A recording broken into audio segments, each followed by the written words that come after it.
Yo, what up everybody, it's your boy Frenchie. Welcome back to my channel. Today I'll be teaching you guys how to soft reset your iPhone 7, 7 Plus.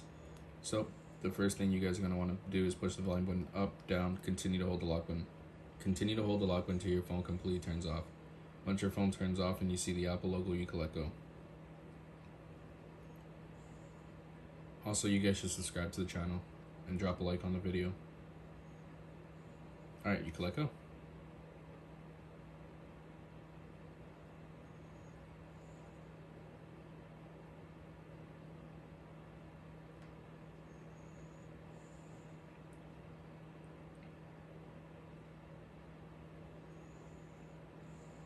And there you guys go. Your phone has been soft resetted.